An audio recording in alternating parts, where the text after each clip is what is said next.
up? It's your boy Super Mario 1990 doing a reaction to the NBA 2K21 cover boys. So we have cover athletes. We got 3 different ones, and it's really cool. First off, they announced Zion first, and that was a little controversial. People was going in on the man on Twitter, and I mean for good reason, because he was a rookie and he played less than 20 games. He has a lot of hype around him, but the thing is, he was coming off an injury, so we didn't really get to see him play his full potential. But to still put him on the cover, people were like, he don't deserve it yet. We didn't see enough from him. But I was going down Twitter and I saw that someone made a good point, because I was also skeptical about the choice too. And at the time, I thought he was going to be the only cover boy. But someone made a good point that I think 2K21's tagline is "Got next." Basically, next generation. Basically, he's a new kid coming up, and basically, it's a basketball term. You're playing 21. You playing a game with your boys, and it's like, yo, we got next. And basically saying that Zion is basically the future. And we've always had this in the NBA. Like when Jordan was fading away and Kobe was coming up, people wanted Kobe to be the next MJ. Or when LeBron was coming in the game and he was proven to be great out of high school, they was looking for him to be, surpass Kobe and to be the next Michael Jordan, or, greater than MJ. And so Zion, when he was entering the league coming out of college, he was having that same kind of hype. And so someone made a good point that it does make sense, and Zion is on the cover of only the next gen console. So if you got a PS5 or a Series X, he'll be on those covers, which if you go with the tagline, it actually does make sense. And then, the next day they say, oh, we got Damian Lillard, and Damian Lillard's on the current gen. And Damian Lillard, he's been putting in work over time. He was already a cover boy of NBA Live. I think it was 16 or 15, one of them NBA Live. So now he's on the cover of the real basketball simulation 2K. Sorry, no shade to, well, there was shade to EA Sports. I'm sorry. NBA Live been slipping forever. Like, I came up on NBA Live as a kid, and it's just a shame to see where they are now, and 2K just straight took their thunder and never looked back. So, so that's good for Damian Lillard, and I think he deserves it. And he's done great. And people are thinking like, maybe you could have picked another one. Yeah, you could have, but Damian Lillard, he deserves it. He's been doing good. He's been putting in work for years, so it's cool to see him get the cover. And then I was like, okay, so we got multiple cover boys. I'm thinking like Kobe's got to come next, because Kobe is going to be inducted into the Hall of Fame. And obviously, rest in peace. He passed away, him and his daughter, tragically. So it's like you got to honor Kobe some type of way. And so now we have the Mamba Forever edition, and they're gonna have the number 8 Afro Kobe, my favorite Kobe that I grew up watching. He's gonna be on the cover of the current gen system, so PS4, Xbox One, and then for next gen you get 24 Kobe when he changed his number. When he shaved down, when he started winning more championships, we started winning championships without Shaq like he always wanted to do. You get his cover for the next gen PS5, Series X, or whatever they call it, the new Xbox. If I'm getting it wrong, my bad. I'm team PlayStation, so whatever the new Xbox is, that little tower thing they got coming out, or whatever it is. But yeah, so he's going to be on the cover of that. So him and Zion, that's what they're representing. And then there is the standard edition with Damian Lillard for the current gen, and Mamba with number 8 Kobe, and then number 24 Kobe, like I said, and Zion for the next gen.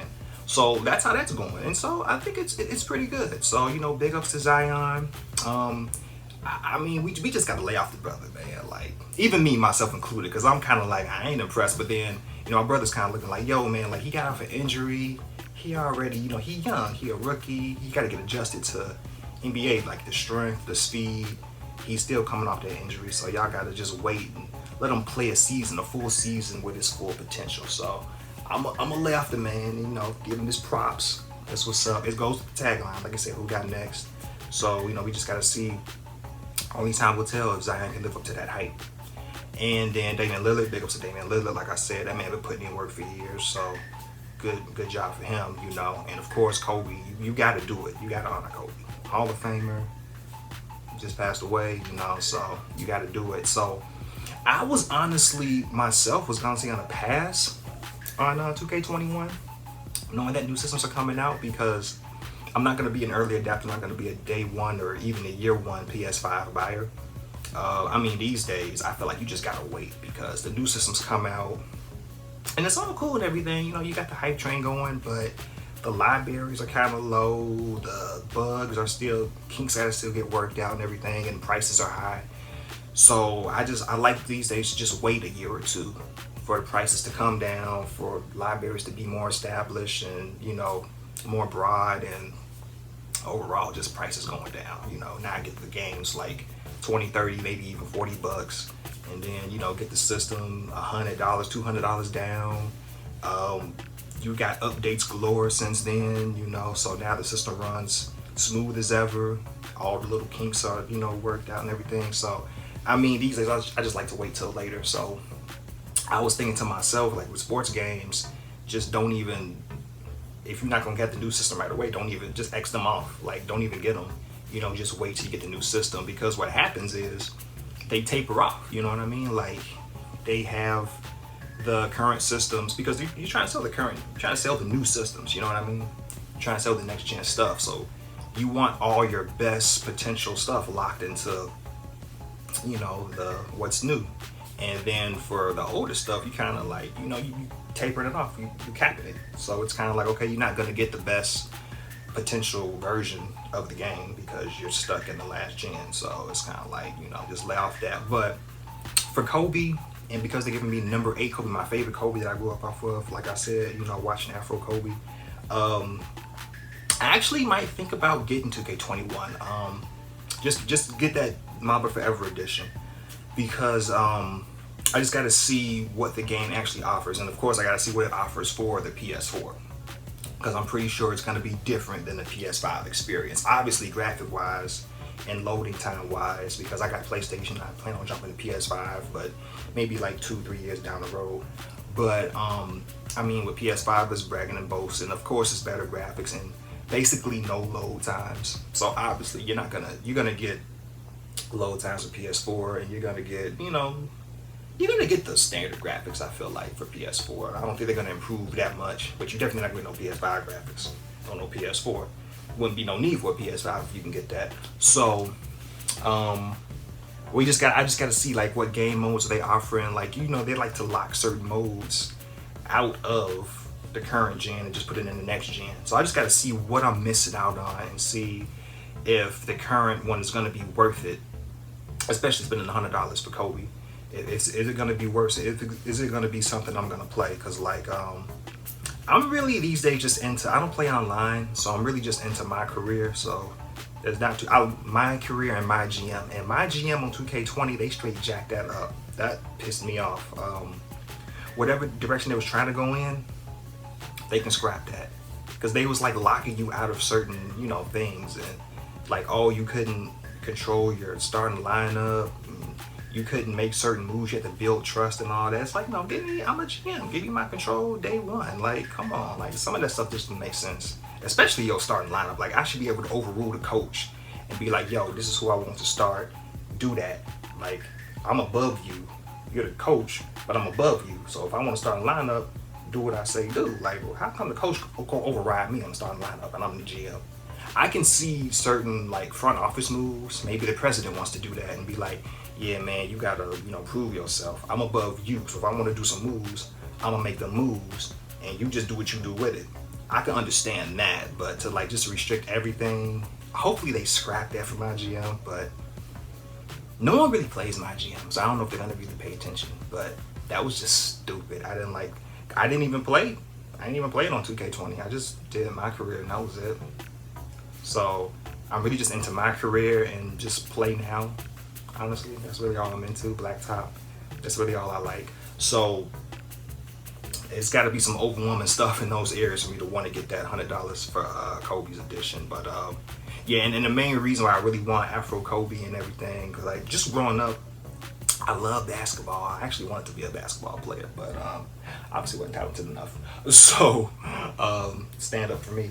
But anyway, I was born in Chicago, but I mean, I grew up in Minnesota, but I was born in Chicago. My family just, you know, straight diehard Chicago. That's where they grew up and everything. So even though they moved out, they never took that out of them. So it was just always about Chicago team, Chicago food, all this and that. And so I was basically brought up as a Chicago Bulls fan. I just love basketball, like I said. And I'm growing up in the 90s where MJ, was just the biggest thing, man. So I was young, really young. I was around for the first 3 championships with Michael, but I don't remember them. I was just a baby. But I do remember especially the last 2, very fondly. And so when Jordan was out the game, it was just kind of like depressing. Like, oh man, this is before he came back for the final time with the Wizards for whatever reason. And so everyone was like, oh, Kobe gonna be the new Jordan, all this and that. And I remember back in the day, I actually hated Kobe. I couldn't stand Kobe because of how the media was trying to give him that whole, better than Jordan or could be better than Jordan. But I'm like, don't disrespect Jordan. And he playing for he ain't even playing for the Bulls. Like, on with that. But I saw him, play against Jordan. I was like, oh, he can ball. I see where they going, but no, don't disrespect Jordan like that. Jordan got 6. Come on, this kid, he just got out of high school. Come on, don't do Jay like that. Don't do MJ like that. So Phil started coaching. I'm like, oh, really, Phil? I know Jordan gone and you got to get a new job, but you gonna buy into the hype. And then Kobe teamed up with Shaq, started doing this thing. I love Shaq. Shaq, ever since he was playing with the Magic and his albums. We had his album, his first album. I Know I Got Skills and all that. We were just banging his stuff. So when Lillard had that beef against Shaq, I'm sorry, I was team Shaq. Like, you don't disrespect OGs, bro. Come on. Like, I gave Damian Lillard his props for being on the cover of the game, but as far as the rap is concerned, and he's good. Don't disrespect him, he's good, but just don't come at OGs, man. I had to go team Shaq. I had to go against Damian Lillard. I'm a little salty with Damian Lillard, even to this day, just for beefing with Shaq like that. But, and man, Kobe and Shaq, that was cool, and that was Afro Kobe coming up, and I was like, man, okay, Kobe can ball. I see where this hype is coming from.